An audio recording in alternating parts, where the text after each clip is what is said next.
आयुष्यात फक्त पॉझिटिव्ह राहायचं, जे होतंय ते चांगल्यासाठीच होतंय हे समजून पुढे जात राहायचं. प्रत्येक संकटामागं काहीतरी उजेड असतोच, अडचणी येत असतात, पण त्यातूनच आपला आत्मविश्वास पण वाढत असतो आणि नव्या संधी मिळत असतात आपल्याला. अंधार पडल्यानंतर चांदण्या म्हणत नाही की आता अंधार पडलाय मी चमकत नाही.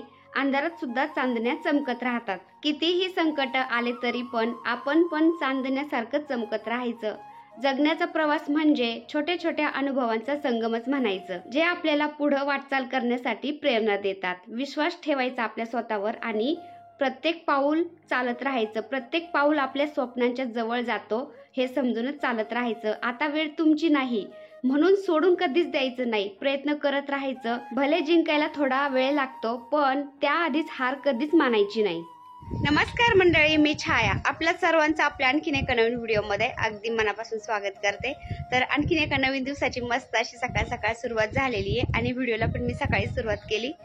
तर फौजी साहेब आज घरीच आहेत. ते पण चाललेत बाहेर कटिंग करायला आणि म्हणले तू पण थोडंसं केस कलरिंग करून ये, कारण केस जरा जरा पांढरे दिसायला लागलेत ना.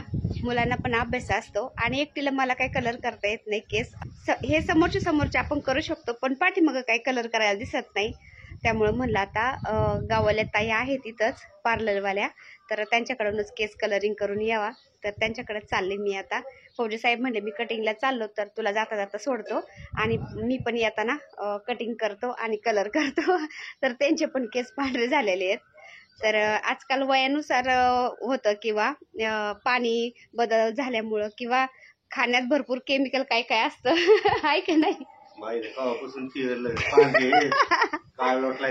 आठवण नाही कधीपासून सफेद हा ना. मग फौजी साहेबांचे तर खूप दिवसापासून पांढरे झालेले आहेत.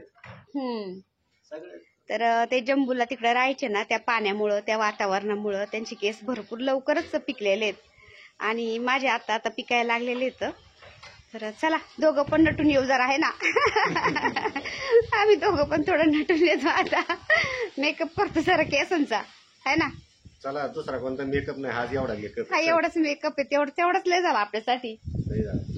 चला चप्पल घालते. हो घालते.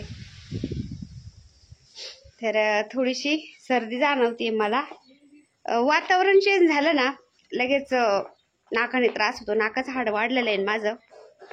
हवा बदलली किंवा पाणी बदललं, वातावरण बदललं, लगेच सर्दी जाणवायला लागती की तोंड असं सुजल्यासारखं होतं, डोळे सुजल्यासारखे झालेत जरा. चला चालूच राहतं. वल्ली मातीन हजार गती.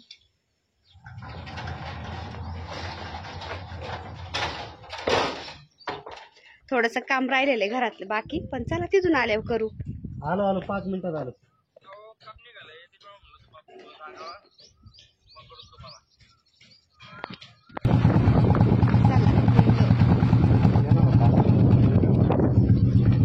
काय झालं कुठं? आता मी आले ताईंकडं केस कलर करायला. तर ह्या आमच्या गावाल्याच ताई आहेत. त्या पण केडगावमध्येच राहतात. इथं आपल्या घराच्या जवळच्या, जास्त लांब पण नाही आहे. ताईंचे मिस्टर पण आर्मीमध्येच आहेत. मुलांच्या शिक्षणामुळे गाव सोडून इकडं आपल्याला शिफ्ट व्हावं लागतं. तर त्यांनी पण हे घर घेतलेलं आहे, इकडं शिफ्ट झाल्यात त्या. आणि हे त्यांचं हायड्रा मशीन पण घेतले त्यांनी आता फेशियल करण्यासाठी. घरी पण त्यांचं छोटंसं पार्लर आहे असं, आणि त्यांनी दुसरीकडं पण मोठं पार्लर टाकलेलं आहे. तिकडं पण जातात त्या घरचं आवरल्यावर, आणि घरी क्लायंट आले तर घरी पण मग त्या करतात.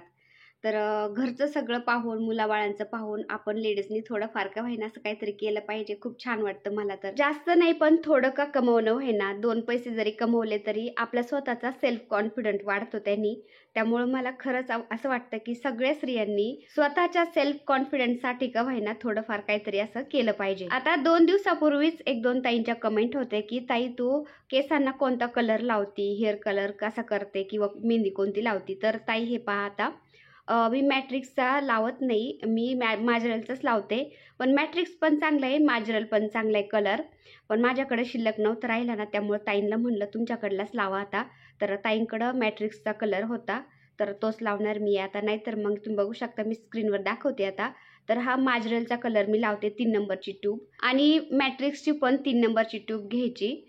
तर 3 नंबरच्या ट्यूबनी एकदम नॅचरल कलर आला जातो आपल्या केसांना. दोन्हीतली कोणतीही ट्यूब तुम्ही वापरू शकता. त्याच्यामध्ये मिक्स करायला डेव्हलपर येतं, असं क्रीमसारखं असतं. तर तिथं आपण मागायला गेलं आणि ट्यूब त्याच्यामध्ये मिक्स करायचं, डेव्हलपर द्या म्हणलं ना तर ते डेव्हलपर देतात. दोन्ही मिक्स करायचं समान आणि ते लावायचं केसांना व्यवस्थित.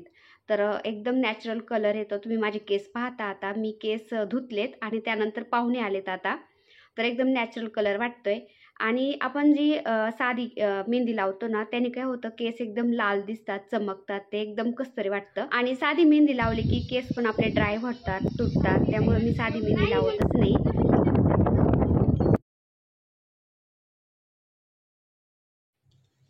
आता मी टेरेसवरती आलो होतो ना, इतकं वारं चालू होतं ना, ते सारखा भरभर भरभर आवाज येतो कॅमेऱ्यामध्ये, त्यामुळे मी आवाज म्यूट केलाय जरा. तर हे फौजी साहेबांचे मित्र आहेत आणि त्यांच्या मिसेस आहेत, तर त्या झाडं घ्यायला आल्यात. हे फौजी साहेबांचे पोलीस मित्र आर्मी रिटायर आहेत आणि फौजी साहेबांसारखेच ते आता पोलीसमध्ये येतं. ते पण नगरमध्येच, सारस नगरला राहतात ना. त्यांनी व्हिडिओ पाहिला असेल ना, तर फौजी साहेबांना त्यांनी फोन केला, झाडं आहेत का? तर फौजी साहेब म्हणले आहेत, घेऊन जा. तर असं आम्ही आता पार्सल वगैरे पाठवतच नाही, डायरेक्ट तुम्हाला लागतात ना झाडं, घरी येऊन घेऊन जा. तेव्हा ते आलेत झाडं घ्यायला आता. तर मी असे लावून ठेवलेले ना जास्तीच्या कटिंग, त्या रोपलेल्या मग त्यांना देऊन टाकते. आपण दिलेलं झाड कोणाच्या तरी दारात बहरलंय, तो पण एक आनंदच आहे ना, त्यामुळे मी अशी झाडं देत असते. पावसाळ्याच्या दिवसामध्ये शक्यतो कोणत्याही झाडाची कटिंग मस्त रोपल्या जाती, फक्त ती कटिंग आपण व्यवस्थित कट केली पाहिजे, म्हणजे ती छान रोपती, सडत नाही. तर फौजी साहेबांनी ह्या पिंकवाल्या जास्वंदीची कटिंग पण त्यांना दिली, कारण बादलीमध्ये ती जास्वंदी लावलेली मी, पण त्याचं छोटं फुल आहे, पण इतकं भारी ना, असा गुलाबी गुलाबी कलर आहे त्याचा. आणि जे गलांड्याचे रोपं होते ना उगलेले, त्यातले पण मी 2-3 रोपं ताईंना दिले. मग त्याच्या बुडाला थोडीशी अशी माती लावून, म्हणजे घरी जाऊपर्यंत ते सुकणार नाही.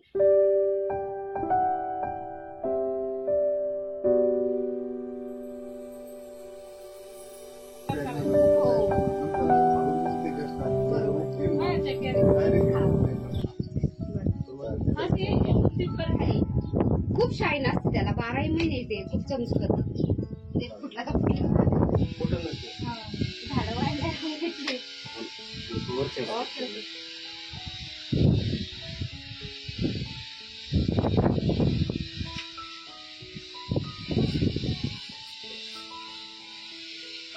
तर समोरच घराचं काम चालू आहे ना, त्यामुळं त्या मशनीचा सारखा भरभर भरभर आवाज येत राहतो, त्यातल्या त्यात वाऱ्याचा पण भरपूर आवाज येतो. तर प्लीज थोडंसं समजून घ्या.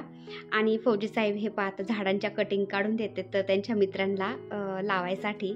तर आमच्या इथं आमच्या सासऱ्यांपासूनच सवय आहे, सासरे पण तसंच करायचे, कोणी पाहुणे रावळे आले की त्यांना कुठं ठेवा आणि कुठं नाही करायचे, तसंच फौजी साहेब पण येतं. तर पाहुणे रावळे, कोणी मित्रमंडळी आले किंवा कोणी नातेवाईक येऊ द्या, भले आधी काही का झालेला असे ना, पण आपल्या दारामध्ये पाहुणे आलेत किंवा नातेवाईक आलेत ना, पाठीमागचं आम्ही सगळं विसरून जातो आणि अतिथी देवो भव म्हणतात ना, त्यांचा आदर सत्कार पाहुणचार आम्ही एकदम छान करतो ना, त्यामुळं देवाने आम्हाला कुठंच कमी नाही केलं. तर सगळ्या झाडांच्या कटिंग, त्यानंतर मी एका झाडापासून 2-4 झाडं तयार करतच राहते ना, तर ते वेगवेगळ्या कटिंग मी लावलेल्या त्या सगळ्या काढून काढून मी ताईंना त्यांना दिल्यात आता.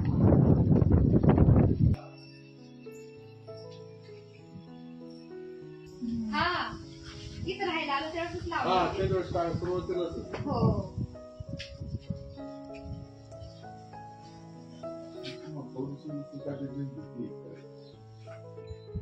ते पहा बोट आहे, तेवढंच चाल दिलं तरी येतो ते.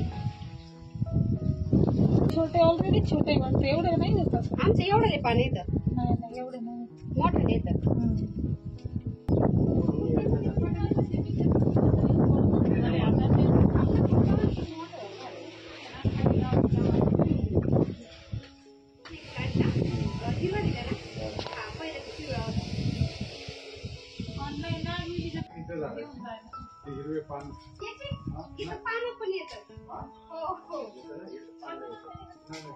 तिचं पान जरी लावलं पान तरी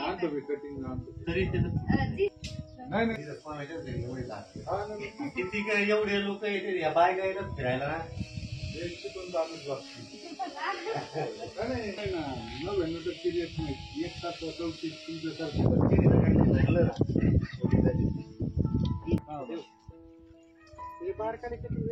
तरी येतात त्या.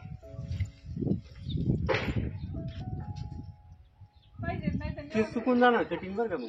2 दिवसात नाही नाही आता मी लावण्यासाठी ही माती आहे. लगेच ह्याच्यात लावणार माती दोन म्हणलं ना तरी छोटे पिशवीत लावणार त्याच्यात आता हे सध्या हे पहा, ते रोप लावून देणार तुम्ही जसे छोटे छोटे वरती लावले तसे लावून देऊ जशी माती आली तसे सोबत हे रोप लावून द्या. तुम्हाला थोडं येता येत या पण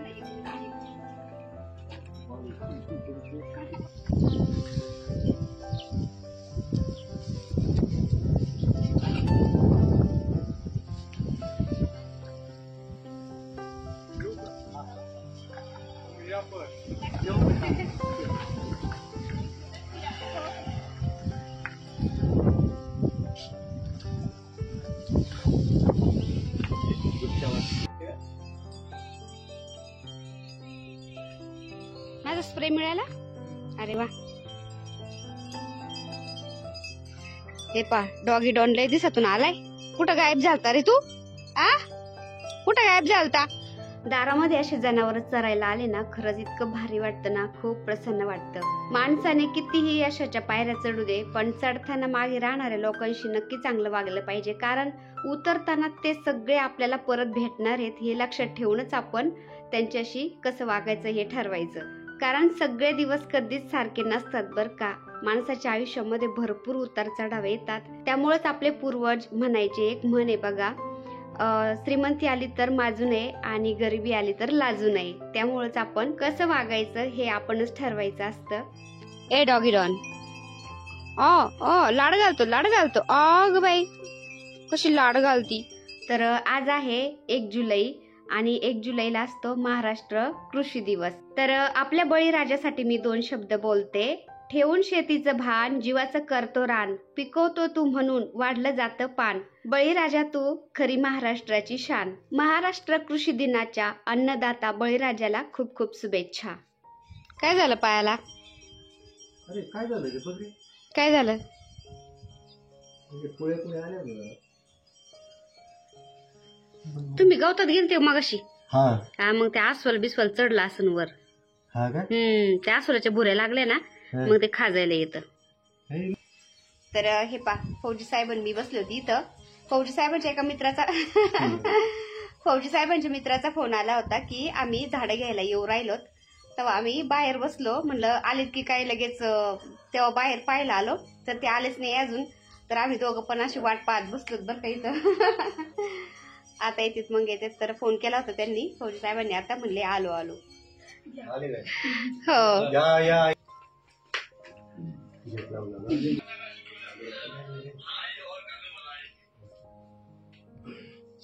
हा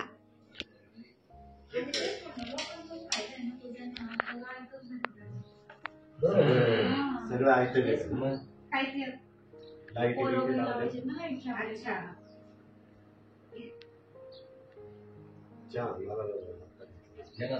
आता कंपनी द्यायला प्यावा लागतो. तू गेला या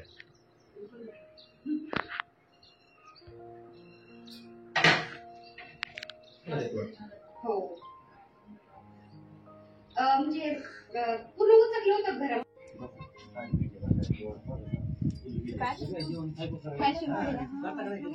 मग आमचा पुरा उन्हाळा निघत पॅशन फ्रूटच्या बिया घेऊन जा तुम्हाला आणि लावून द्या. लय भारी फळ येतात त्याला. हा का, म्हणजे ज्यूस करायचा का म्हणजे कट करून खाता येतात? ज्यूस करायचं त्याच्या आतमध्ये घर तुम्ही गुगलला सर्च करा पॅशन फ्रूट. इतकं भारी ज्यूस होतं ना, एकदम पायनॅपल सारखं लागतं.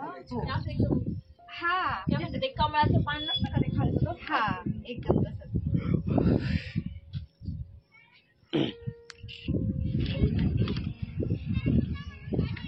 तुम्हाला माहिती त्याचा उपयोग कसा करते? हा हा. त्याचं पानं आपण तेलामध्ये उकळून ते तेल केसांना लावू शकतो. पाण्यामध्ये उकळून ते पाणी केसांना स्प्रे करू शकतो. आणि खूप बेनिफिट आहेत त्याच्यात. गुगल असं आता मग काही आलं होतं ना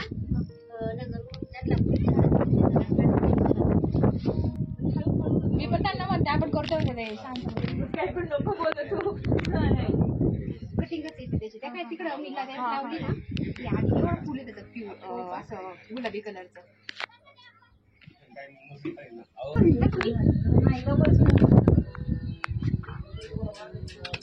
त्याचं पण पान लावलं. याचं पान पण येतं. पण पानाला वेळ लागतो जास्त. शक्यतो इथे ना ते खोचून द्यायचं. आता हे पान आणि हे पान तुम्ही घरी गेलं काढा, ते दुसऱ्या खोचून द्या आणि इथपर्यंत मोकळं करायचं, खाली खोचून द्यायचं. ते असंच रोपलं जातं. आता याचं कटिंग हे 2 होते ना, याच्या कटिंग लावून एवढे झाडे त्याचे पाहिजे एवढे झाले. आणि हे आपण पोर्चमध्ये घरामध्ये पण ठेवू शकतो. हे रोजमेरीचं मी फांदी खोचली होती ना, ती लगेच रोपली.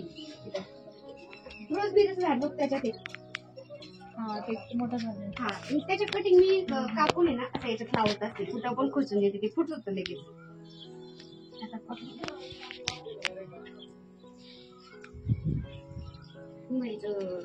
कुबेरचं प्लांट पाहिजे. हा कुबेरचं फरक पडतो म्हणजे आहे का त्याचं असं खरंच काही ऐकलंय मी बऱ्याच जणांचं. हे पहा, आता मी जस्ट काल परवा लावले बरं काही, पण हे ना असंच ठेवा. कुठे एक झाड असलं ना त्याचे कटिंग काढत राहते आणि ते डिवाइड करत राहते. म्हणजे ते कसं होतं, काही वेळेस त्या झाडाला काही भेटतं नाही भेटतं, ते खराब होतं. त्याच्या बदल्यात मग दुसरं आपल्याकडं स्पेअर मध्ये पाहिजे. हे कुबेराचं आहे बरं का, इतकं मोठं झालं ते, तर त्याला असं खाली झुकायला लागलं होतं. ते कट करून याच्यात लावलंय. हा, तिकडे पण रोपलेलं आहे ना, मी असं मध्ये मध्ये लावत राहते.